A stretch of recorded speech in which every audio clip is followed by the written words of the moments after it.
Жалпы көрүүчүлөргө салам айтабыз, урматтуу көрүүчүбүз. Кезектеги маегибиз жарык көргөн турат. Бүгүн актер, Кыргыз Республикасынын эмгек сіңірген артисти Болот Тентемешев агабыз менен баарлашабыз.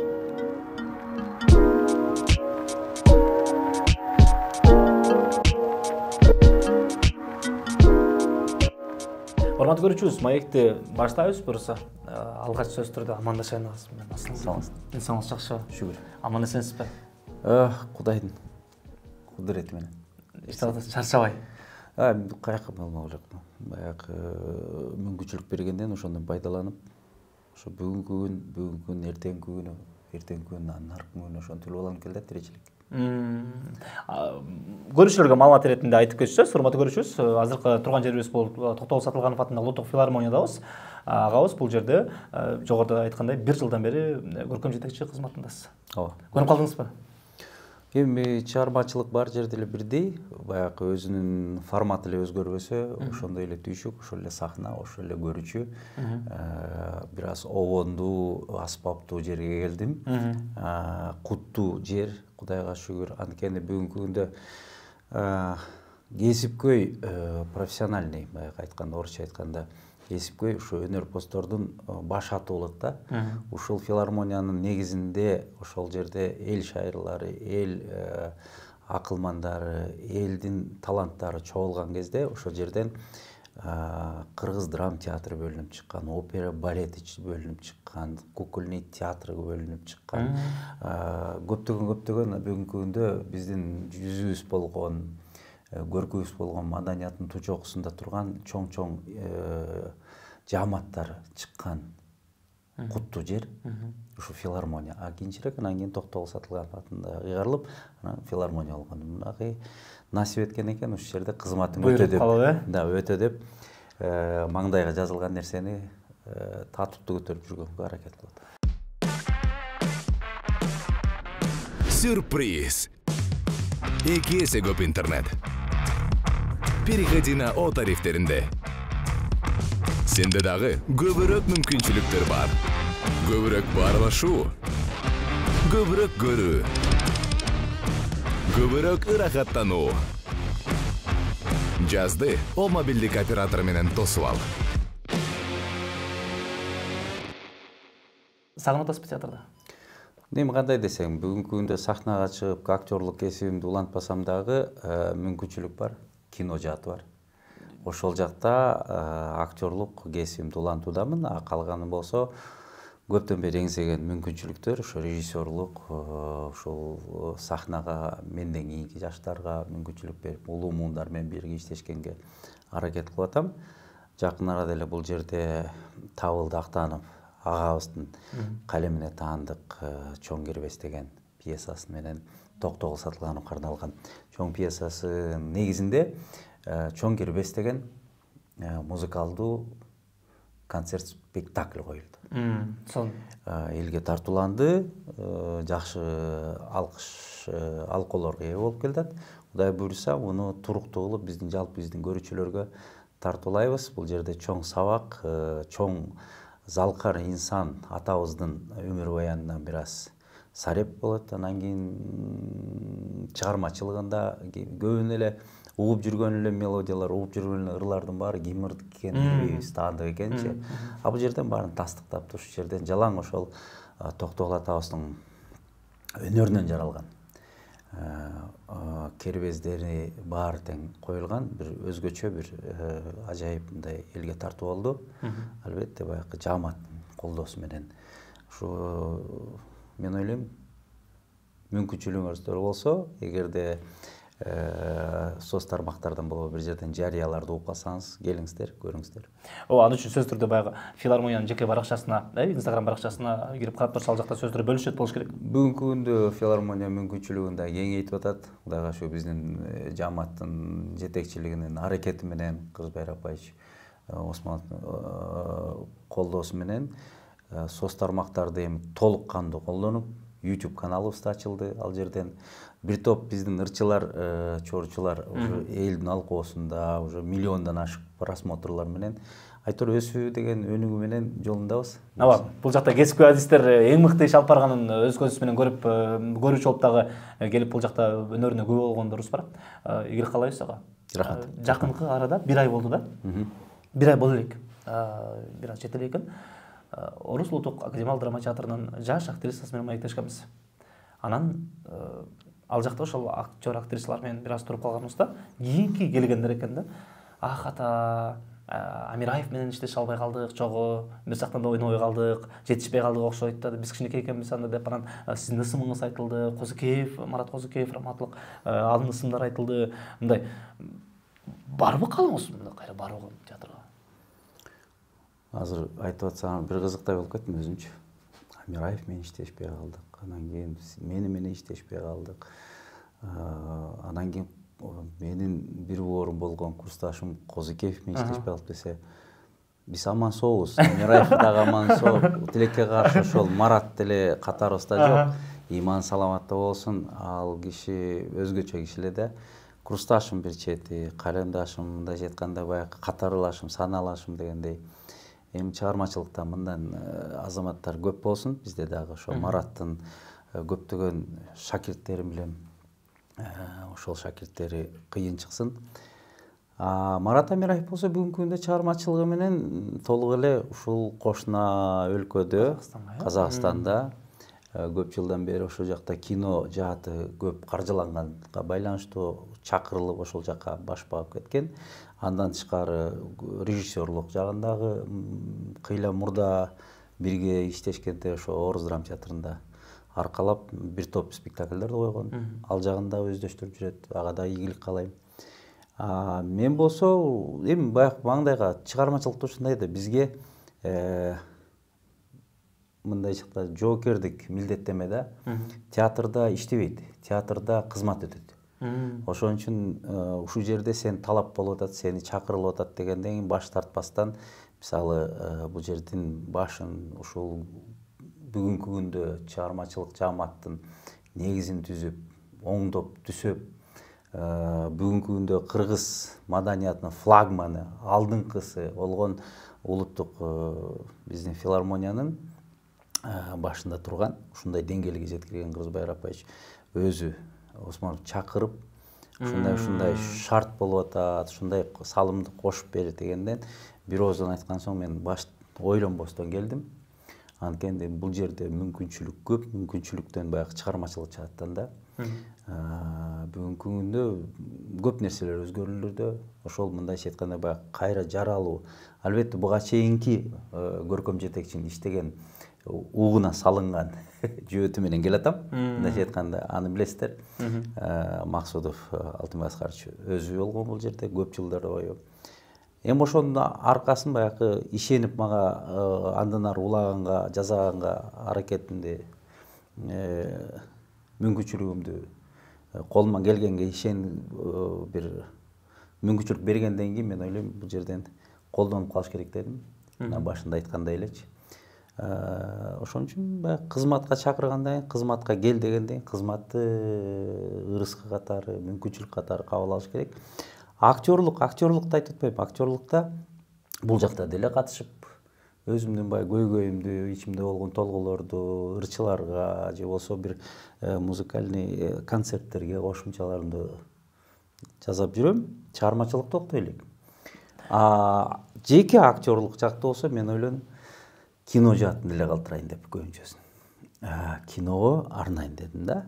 Кудайга шүгүр, балдардын колдоосу менен азыркы күндө мынакей кыргыз киносу жанданып, өзгөчө өрчүп келаткан кези ийгилик каалайм, көз тийбесин. Башка кошуна олоң өлкөлөргө караганда биздин балдар чыгаан чыкты, жоктон барды жасашып.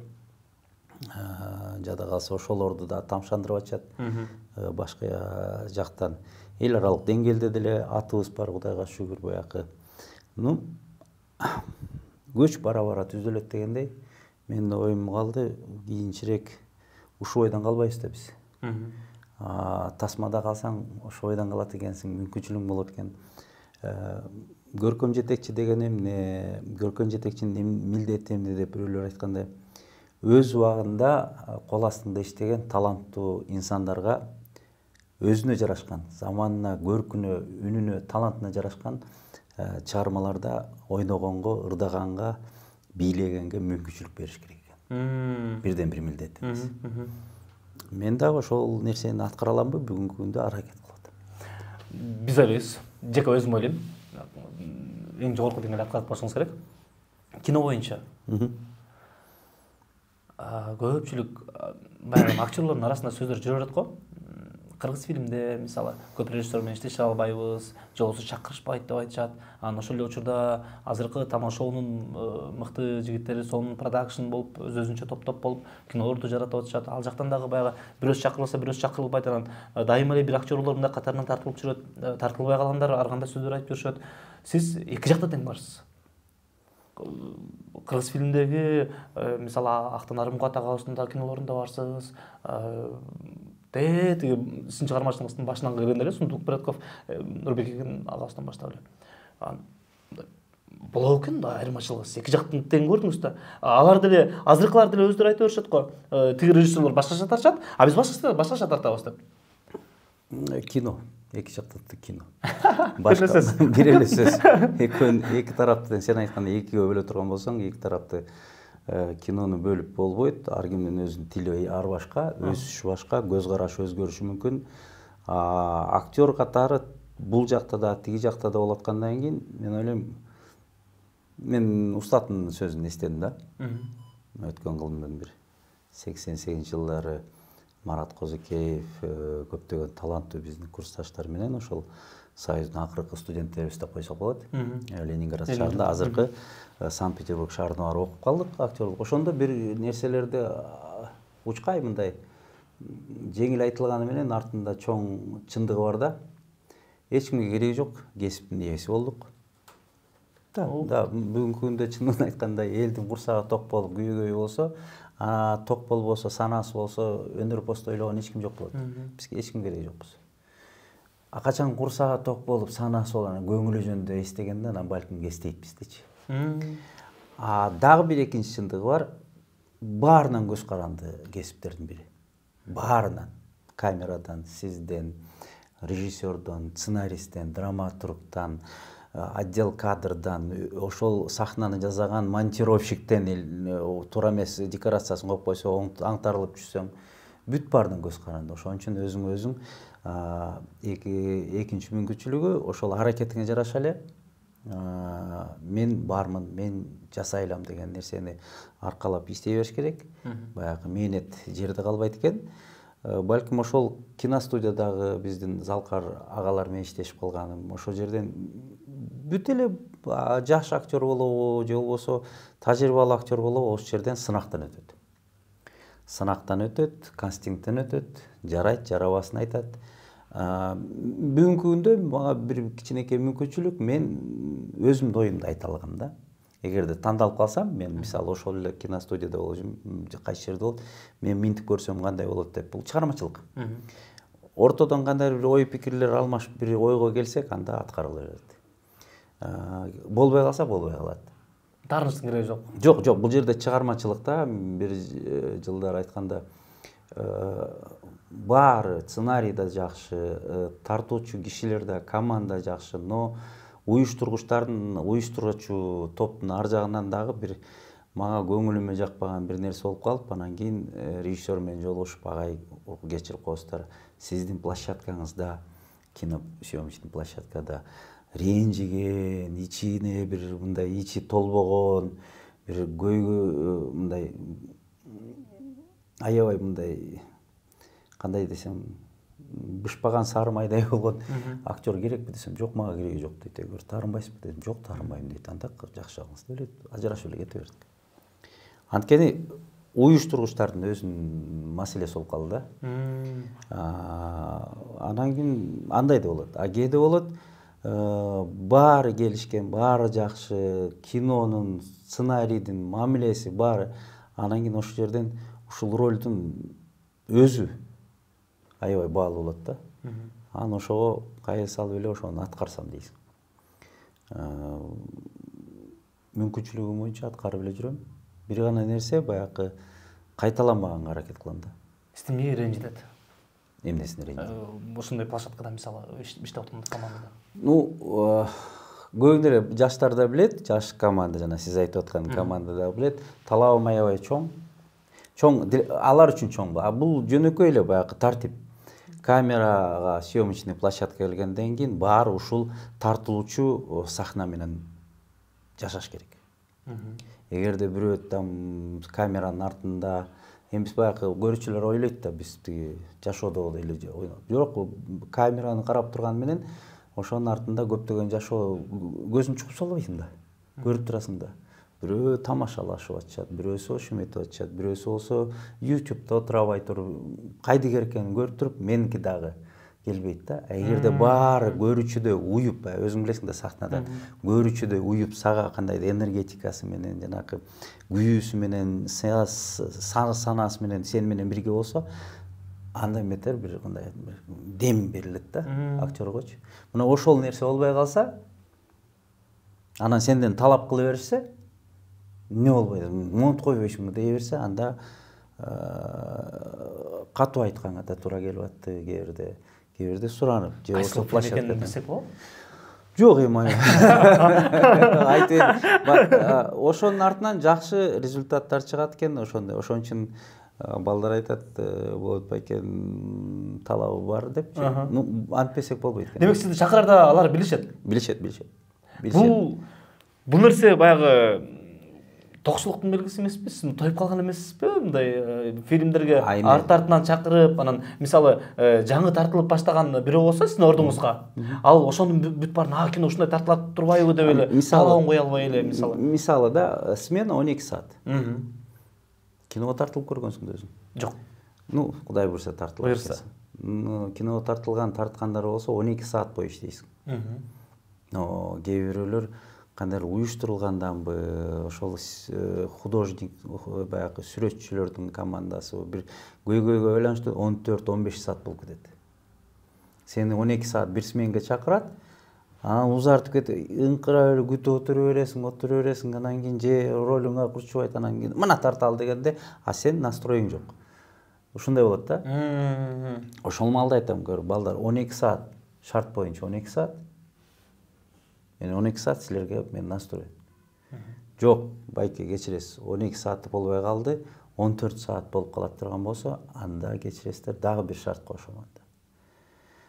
Көп эле ыңкысталатты, кандайча 12 саат, анан 15 сааттын ичинде 2 күндүк сменаны төлөп беришибиз керектиги. Продюсерлар, ошол команданы жетектегендер кайра келип ыраазычылык билдирип атты. Сиз келгенде бир жыйрыла түштүк, ыкчам иштей баштадык, баарысы өтпөй баштады депчи. Талап ошол эле. Бул мен баягы тоюп калдым деген эмес. Бул эгерде мен залкарлык кишилер менен, ошол биздин операторлор менен, ошол эле агайлар менен иштебесем, алардан көрбөсөм, алар болсо иштешкен эмес кандай кишилер менен. Демек, алардын билгенин мен үйрөнгөн соң буларга да өткөзүп беришим парызым да. Ушундай иштеш керек экен. Мен сен мындай тарт деп айткандан эмес. Мага болгон талабын коердун астында өзү дагы ошондой талап коюш керек өзүнөчү. Анда биргелешебиз, биригебиз, уюйбуз, берилген мөөнөт убакытты текке кетирбейбиз. Бул жерден сценарийге болот талап. Эмнеге мындай мен суроолорду бергенде, мисалычы, бир каарманды ойношум керек да. Мен өзүм боло бербейм да. Эми өзүмөн алыс кетпейм дечи, ошол эле кебетем, ошол эле келбетим. Бирок ошонун ой толгоосу, мүдөөсү, кандайдыр бир чыгармачылык болгонбу, же болбосо жашоо болгон көз караш билиш керек да. Каарман катарычы. Экөөбүз эки башкабыз да. Мына экөөбүз сүйлөшүп отурабыз, экөөбүз эки окшош эмес. Демек, менин дагы армандарым бири-бирине окшош болбош керек да. Артында Пастернактын сонун сөзү бар да. Оюңду тактасаң дейт да, сөз жаралат дейт.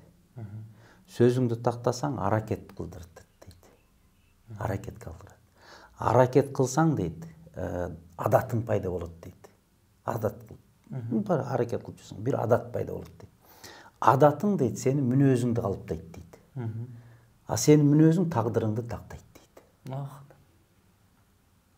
Эгерде ушул жанакы берилген көрүүчүлөргө тартууланган каармандын арасында ушул сөздөр камтылбаса, бул мен ойлоп таккан эмес, бул биздин Советбек Жумадылов, Кыдыкеевалардын кайсы бир роль ойнобосун, сахнада болобу, кандай болот, силер көрбөй калдыңар. Мен болсо мисалы ошол агайлардын, эжелердин кыска мүнөттө чыгып эле кирип кеткенинен мен ошол жерде 2 саат бою коюлуучу спектаклдин философиясын, ичинде болгон окуясын, заманын баарын түшүнчүмүн да.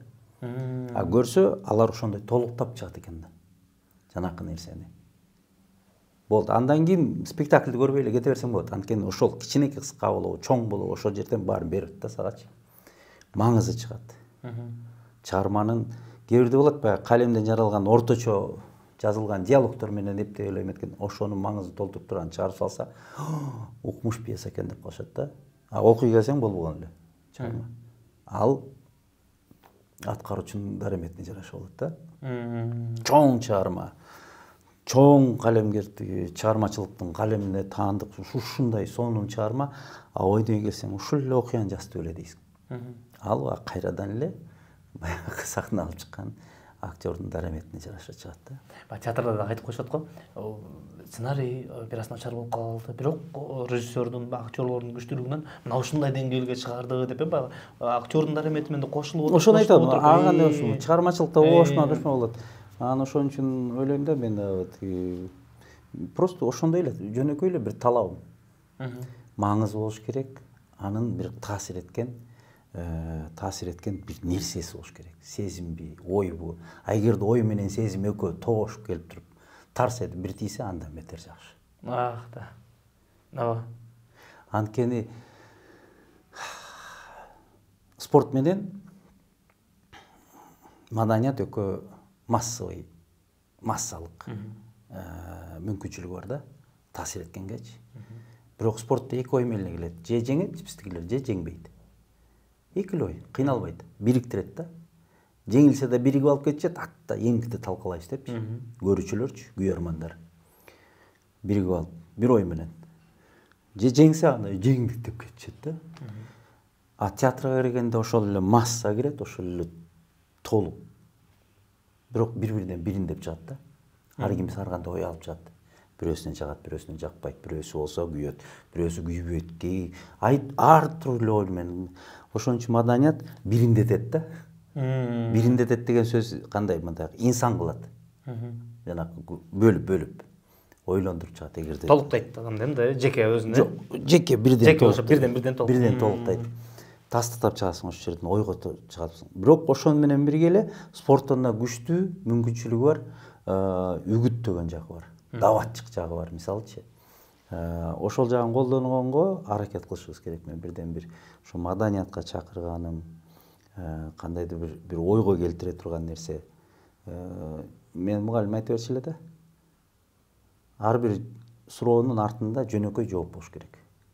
Ошол жооптун ичинде бүт сезим, ой, толгоо болуш керек. Оңой эмес окшойт да. Чечендик баягы көп сөздү жамактап айткандан эмес, ойду толуктап эки сөз менен бүтүргөндөн да. Ошон үчүн кыргыздарда көп эле керемет табылгасы бар да. Табышмак менен анан кийин тамсилдер. Же болбосо эмелер тиги учкай сөздөрчү, акыл насаат айткан. Накыл сөздөр. Накыл сөздөр эки сөздөн турат, ушундай баягы агасын көрүп ини сөз өт дегендей сөз. Жөнөкөй эле бирок. Жөнөкөй ошону эле колдонуп коюш керек болду.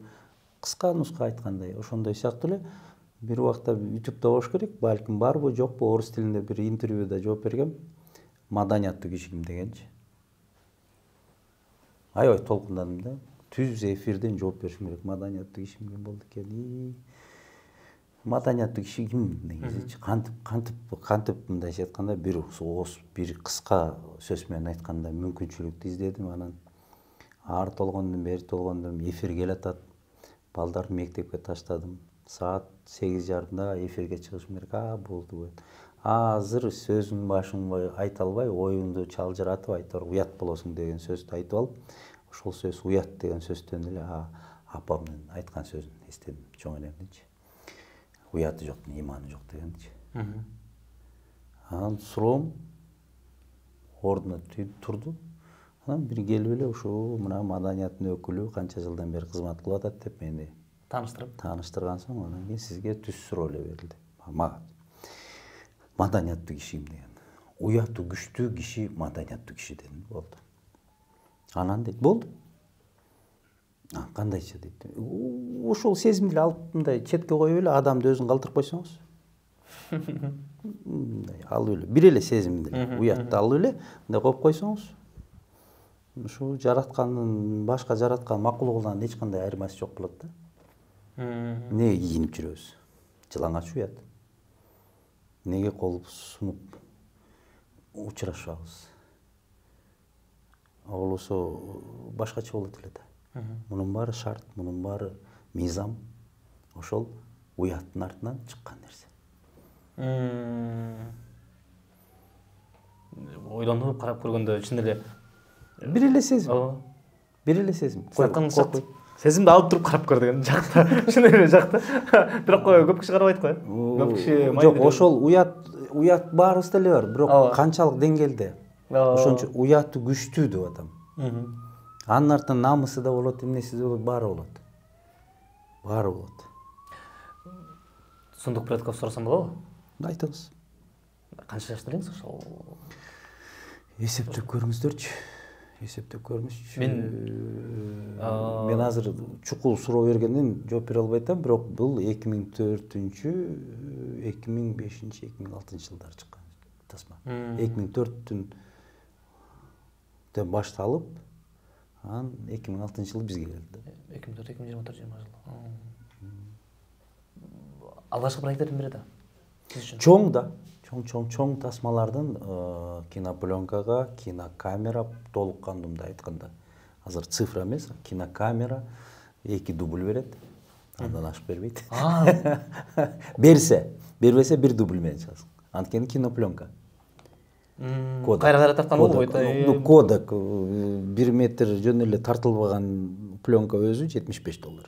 Элестетиңиз, мага ондай эмени кеңпейликти ким берип койду мага? Жок, даярдайсың, канча жолу репетициялайсың, анан кийин тартасың, жараса жарады, жарабаса кайра дагы бир жол бериш мүмкүн болду. Ошондой тажрыйба болгон да. Азыркыдай баягы 6 жолу дубль кылдык деген ал кинодо таптакыр болгон эмес экен да? Материалдык жагынан дагы мүмкүнчүлүк жок. Азыр ага карап көрсө. Бирок даярдык алдын ала көп болгон да. Өзүңүзгө жага бар беле?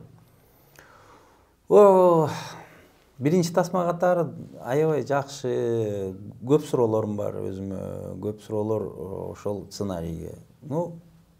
Жаман деп айтышка ооз барбайт.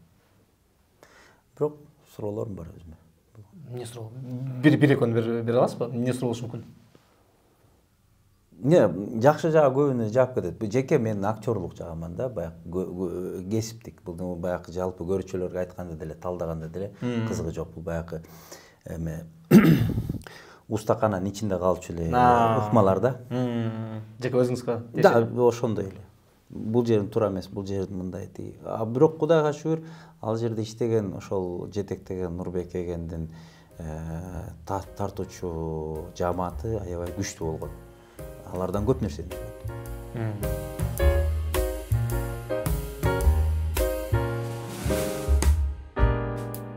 Жогоруда айткандай, азыркы продакшндар менен иштешүү деп да сөз болуп кетти го. Анан 50-квартал мисалы Эрмек Талабеков, Эмиль Сеналиевтер менен жана МБПро, Бактос Монканов, Жеңиш Майрамбек уулдар менен дагы кызматташып жүрөсүз. Кинолоруңуз сонун чыккан, көпчүлүгүнүн эсинде болуш керек. Мисалы ошол эле ата кудалары, анын баарын көрүп туруп биз бир гана сонун эмоциялардан алдык да. Сонун жарашыптыр роль деп суктануу менен карадык да. Азыркы учурда ошол продакшндардын жараткан фильмдери Кыргызстанда эң сонун кассовый фильмдер. Кассовый фильм. Ооба. Анан 50-кварталды ала турган болсок, акыркы фильми бул Бейиш эненин таманын астында. Ооба. Эмиль Есенәлиев менен маектешкенибизде айткан, идея сизге таандык экен. Мындан көп жыл мурда көп эле болуп калды да. Бүгүнкү күндө баягы маалыматтын тез келишине байланыштуу 2 жылың деле көп. Салыштырмалуучу. Ошол 2 жылдан ашык мурда эле кийинчерээк айтып калды да Эмилич.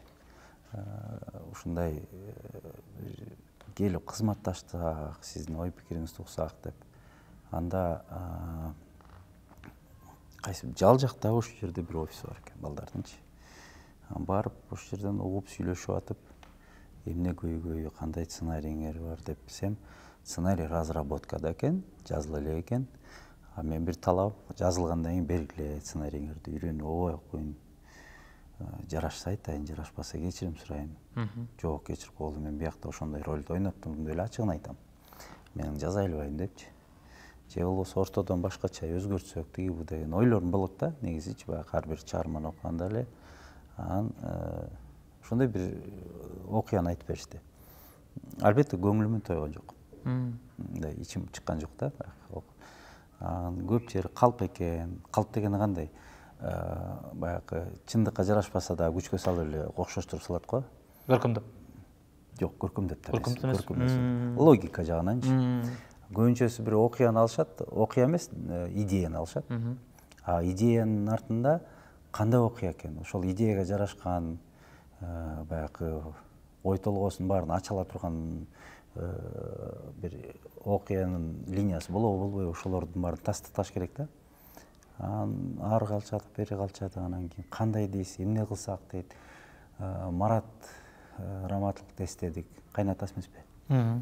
Ал кишиден көп сурап турчу, ал кишиде жок тиги деп калды. Эми мындай кылбайсыңар дедим. Эгерде ой толгоңор болсо, ойдун чокусу, таасири моундай болсо деп ошол кезде уже синопсис болуп жазылып эметилип калган, ошол окуямды айтып бердим да. Ал кезде менин версиям боюнча хач болчу. Аталыш. Рабочий хач деп эле чыкпадыбы. Анан кийин деп таасирленип калышканбы бир топ эмеден кийин анын иштегени дагы тартылган жок жанагы ойлоручу. Анан өзгөрө башташты. Анан бир топтон кийин 18-жылы же 17-жылдары балдар келди. Дагы бир оюн айтты. Мага жакты. Жеңил желпи жакшы мындай. Жеңил желпи эмес, эми баягы сюжети жакшы экен да, комедия тартсак да. Мен комедиянын дагы өтө татаал жагы бар да. Анан ал жагы дагы ийгиликтүү чыкты. Анан пандемия болду.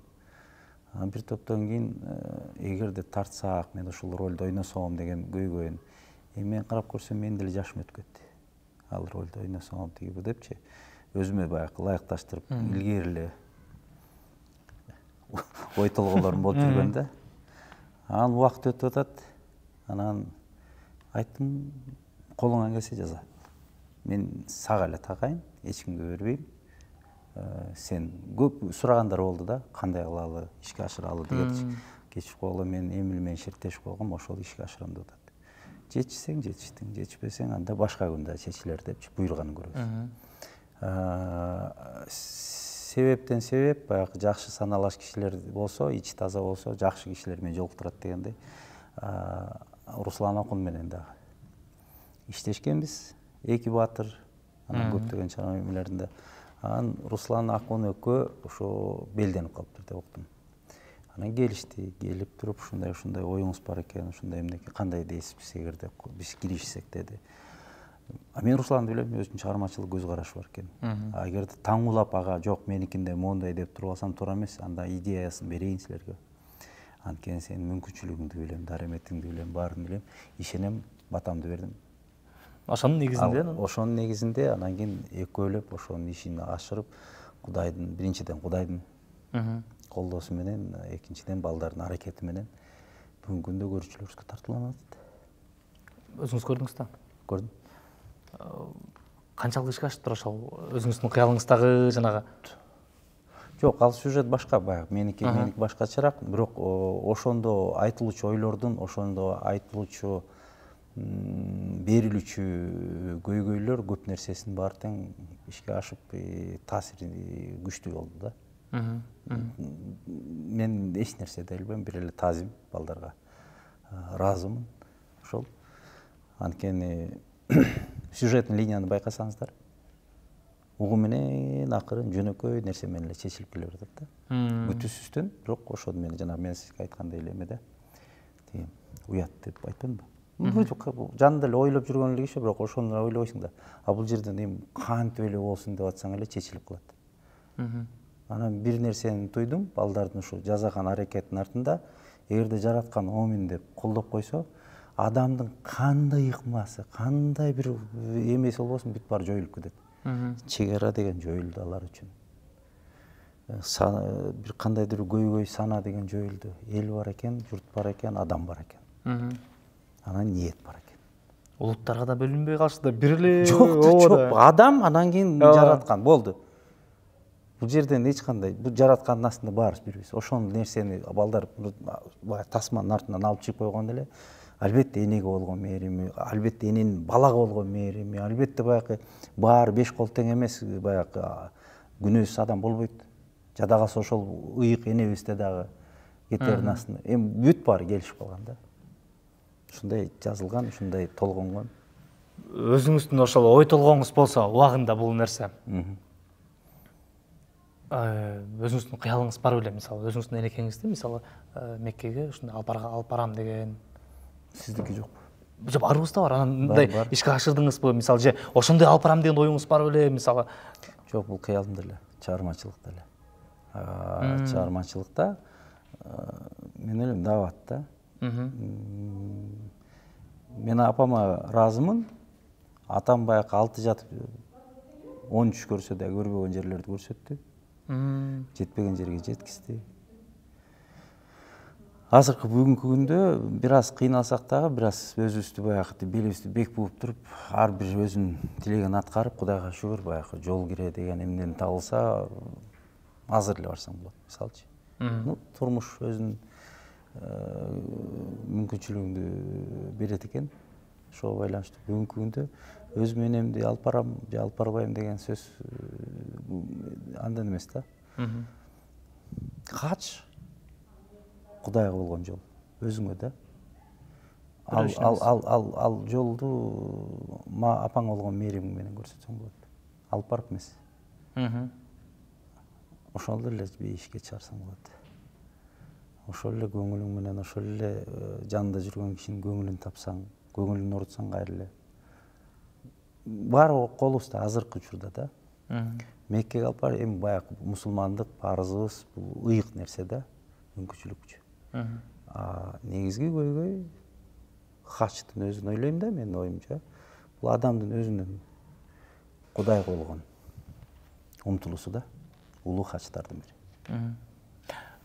Кинодо тартылганда баягы сакталып калат турбайбы деп баягы жогоруда сөз болбодубу? Калат турбайбы? Театрда эми баягы интернет бактарына же болбосо атайын тартылып, мындай театрдын өзүнүн архиви үчүн калбаса, жалпы жумура журтка мисалы көрсөтүлбөйт, интернетке чыкпайт, ошол эле YouTubeга мисалы. Анан сизди карап туруп мыкты актер деп бүт баары айтышат, бүт баардыгы сыйлашат. Жеке өзүм оюмда ошол менде ушундай ой боло берет да. Сиздин ролго болгон мамилеңиз кандай чыгарасыз, эмне кылып чыгарасыз? Раневская деген билесиң да? Улуу инсан, орус актрисасы. Ошонун тамаша сөздөрү бар, учкайчы. Ошонун бирөөсү бар да.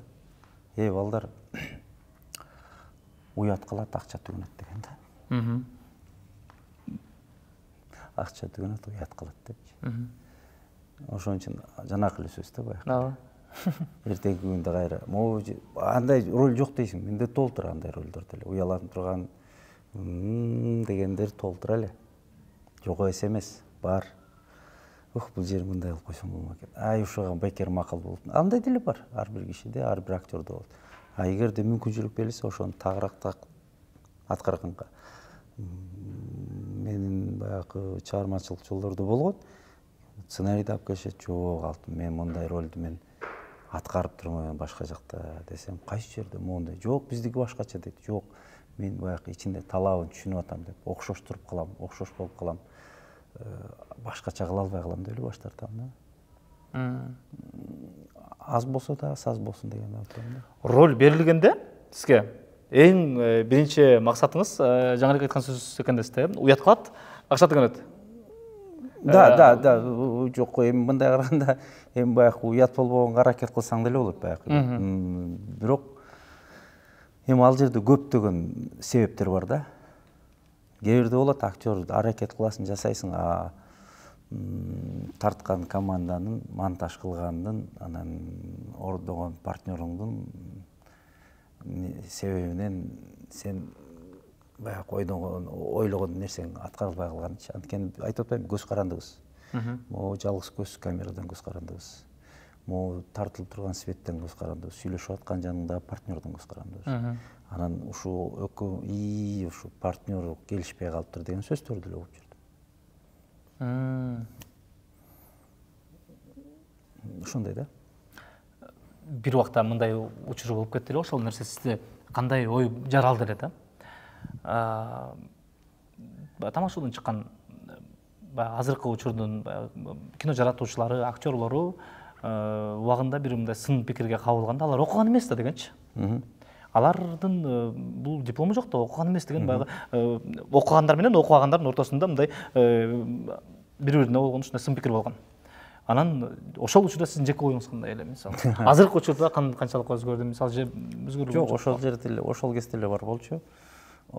Окуган эмес да, булар эч качан окубайт деп ким чек салды буларга. Окуп эле келатышат, үйрөнүп эле келатышат. Колунан келсе ошо аз да болсо дагы өзүнүн курдаштарына жана тамашасы менен тапкан ак маңдай тери менен тапкан каражатын сизге окшогон, балдарга окшогон профессионалдар деле жалдап, ошолордон үйрөнүп, ошолорго тең тайлашып эле келатышат. Бул жерден өнөр деген бир эле.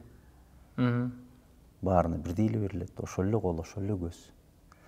Мен чыгармачылыктан бир эле нерсе чектеп айырмалаш мүмкүн, же сен сокурсуң, же сүйлөйсүң, же дудуксуң. Калганын баары бирдей эле. Кээде балдарга тамаша эмес, мындай ойлондурган турган бир нерсе бар да, жашоодо ар кандай. Ошол эле студенттерге, ошол эле жанында жүргөн өзүмө деле ошондо кээде айтам, эмнем жетпейт депчи. Эмнем жетпейт. Балдар деле сурайт, эмнем жетпейт депчи. Ошол эле балдарды коммерческий өтүп атса, биздики өтпөй атса, биз жасабасак деп. Эми жана сиз айткан көйгөй алар профессионал эмес да, эми сын айтыш оңой эле да. Аракет кылып атканда балдарга кол кабыш кылып, алардын түстөп айтып жүрсөң, баягы жакшы туугандарыбыз бирөөсү бар, эгерде ошо мактоо сөз, алкоо сөз эмесин айтат депчи. Жөн эле оозунан чыккан жел да. Болгон эле, 3 күн койсоң деле чыгат алчы. Туурабы? Акыл насаатын айтып түстөп койсоң, ал андан бетер барктыр болот. Ал түзөлөт. Эгерде сенин сөзүңдү барктаса, сенин айтар сөзүңдү укса да, эми укпаса ал өзүнүн дараметине жараша да. Анан ошол сыяктуу мындай эмне жетпей атат дегендей да, чыгармачылыктачы. Жашоодо ушундай экен, жараткан ушундай жаратат экен, бирөөсүн берсе, бирөөсүн кем кылат экен, тартынчаак кылат экен, бирөөсүн болсо өткүрүрөөк кылат экен, бирөөсү болсо билип туруп билсе дагы кандайдыр бир өзүнө ишенерлик сезим жок болот экен. Кээ бирөө билбесе деле уруп согуп кете берет экен, мээнети менен да. Баягы толук кандуу мындай чыгармачылык. Көзү жок азиз кишилерди жашап атпайбы биздин ортобузда? Кулак укпайт, тудук кишилер жашап атпайбы? Бирок Кудайдын сыноосу андан да күчтүү экен да. Көзү да көрбөйт, кулагы да укпайт, сүйлөй да албайт. Андай да кишилер бар экен. Бирок алар рахат алып бири-бири менен сүйлөшө алат экен. Аларды ким үйрөттү дейсиң, сөзү мененчи. Мына манжалардын ушулар тамгалап бири-бири менен сүйлөшөт экен. Кулак укпайт, көзү көрбөйт, дудук. Бирок анын сезими бар, жүрөгү бар. Үйлөнүшөт, жайланышат, сүйлөшүшөт. Эми менин суроом да, ошолорго ошо сүйлөшкөнгө ыкманы тилди ким ойлоп тапкан депчи? Кандайча ойлоп тапкан? Эгерде ошолор жахаттанып жашап атканда эми биз эмне кылабыз, бири-бирибизди сындапчы? Шүгүр эле кылалы. Шүгүр эле кылалы. Топ эле кылалы. Ооба. Ошол эле кино тарткан агалар менен сүйлөшүп калганда, мындай суроо болду. Азыркы Кыргызстанда ким кымбат актер десек, сиздин ысымыңыз айтылган. кымбат актерлордун арасында. Сиз кымбат актерлорго киресиз ба? Талабым кымбат болуш керек. Талабым кымбат болуш керек. Эми кымбат деп баягы акчага акча каражаты менен айтканда жок, кымбат деле эмес. Мен балким мен билбеген кымбаттар бардыр. Но ар бир берилген тыйынды аткарганга аракет кылам да. Жакындабы казактарда жүрүп бизди эми жаман деп айткандан алыспын да, шүгүр ошону төлөп ошого чакырып макулдашып тартылып аткандаргачы. Эми бир жаш кезектерде матагың чыгат да, сени эл тааныйт да деген сөз менен толуктап келишкен. Төлөнбөгөн каражаттычы. Андан кийин эми кино, кыргыз киносу үчүн деп толуктап келишкен. Кино ушу салым кош койбойсуңбу депчи. Ошол эле кишилер каражаттуу болуп жакшы эле жашап келишет, Кудайга шүгүр. Бирок мен билем да анын артында канча түйшүк бар экенин, канча эмгек бар экенин. Ошол эле актерлук анан кийин маалы келет болуш керек, өзүңө талап коюшту. Өзүңдүн баягы наркы жоктун баркы жок деген сөзгө. Анан кийин аябай кымбат ушундай деген. Мен ойлойм, ушу теманы Кыргызстандачы актерлор үчүнчү жаап эле турсак да бүгүнчү. Аябай кымбат актер, анан кийин арзан актер дегендичи.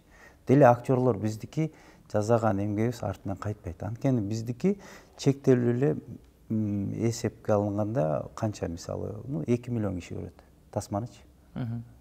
Акталбайт. Индия менен салыштырып болбойт, миллиард. Миллиардтын 10 миллиону көрсө эле көп эле каражат түшүп атпайбы, мисалчы. Же Кытай, же болсо дагы башка бирөө мененчи. Бизде прокатный система аз, анан тез бүтөт. Мисалчы. Мен анысын баарын билем, продюсерлар эмнелери ыйлашат, эмне экен. Эми тасмага жараша эле, ошого жараша эле, мүмкүнчүлүгүнө жараша эле макул болосуң. Бирок сурай келе турган болсок, биздин балдарга бир ба, четтен келгендерге бир ба. Өзгө жетет, Кудайга шүгүр. Наныбызга, күнүмдүк жашообузга жетиштүү эле. Өтө мындай байып, ашып, ташып дегенден мен актерлордун бирөөсүндө көрө элекмин да.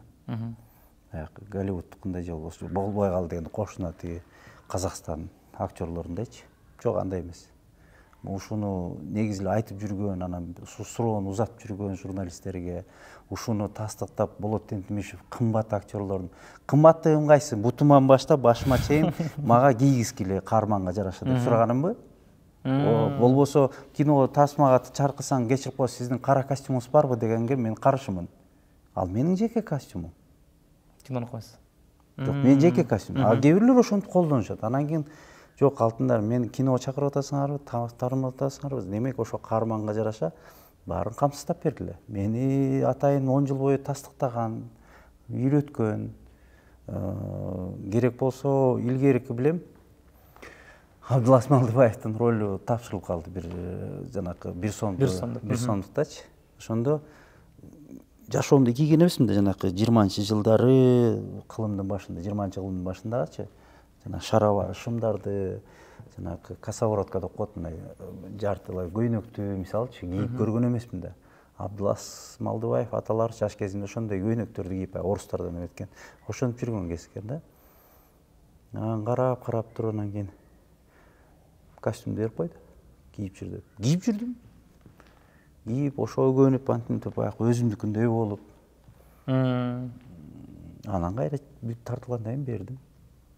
Өздөштүрүш керек да. Тоскоолдук болбош керек, кандайдыр бир. Аны менен жүзүң менен, оюң менен өзгөрүшүң керек, мисалчы. Сени көрүп туруп, же сени ошол браконьер экениңди ишениш керек, же болбосо бир байды экенине ишениш керек, же колунда бар шүмшүк экенине ишениш керек. Ушундай да. Ошолор жагынан балким кымбат болуп калгандыр. Түшүнүктүү. Ошол жерде эми бул баягы сүйлөшүү учурунда эмнеси кымбат? Баягы кымбат дегенде бизге биринчи эле оюбузга келген бул гонорар, акчасы эле ойго келет го. Биз ошол бойдон эле талкууланбай калып кеткен сөз болчу. Ошол эле сөздү сизге бердим. Азыр сону түшүндүрүп бердиңиз.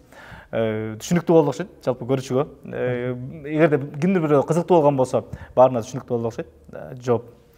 Чоң рахмат ага. Акыркы соңку суроом. Жыйынтап берсеңиз сонун болот. Азыркы учурда Болот Тентимишев ким? Ата. күйөө, бала, шугур, эрке бала. Бир тууган, коллега, актер, балким режиссер. Мамлекетинде кызмат кылган дагы бир Кыргыздын жараны болгон ошо. Чоң рахмат. Бар болуңуз. Ийгилик каалайм сизге. Силерге да. Макул болуңузга рахмат. Канчалык деңгээлде баягы сизге кызыктуу суроо бере алдык же бере алган жокпуз, мындай көрүүчүлөр айтат болуш керек чындыгында. Көптөн бери эч кимге интервью бербедим, бирок силер баягы мындайча айтканда баягы эме да, ат жалына казан асып жолдон эле кармап алып, ушу иш үстүндө эле жулуп калды. Көптөгөн журналисттер таарышы мүмкүн, келип интервью бериңизчи дейт. Айта турган сөзүм жок, айта турган маалыматым жок, бирок силер ысыгында келдиңер. Мына тасманын чыкканына байланыштуу мен бул жаңы керемет биздин филармонияга кызмат өтүп аткан мезгилде келдиңиздер. Ошо жыл айланып, ошол кезде келдиңиздер. Балким айта турган сөз бир экөөбүз бар табылгандыр. Ошо жөнүндө эле кеп кылдым. Көбүнө интервью берип алган биздин кесиптештерге кечирим сурайм, бар болуңуздар. Чоң рахмат сизге, бар болуңуз. Ийгилик. Бар болуңуз, аман болуңуз. Урматтуу көрүүчүбүз, жыйынтыктайбыз. Ушу менен маектик кийинки бөлүмдө көрүшкөнчө аман эсен туруңуздар.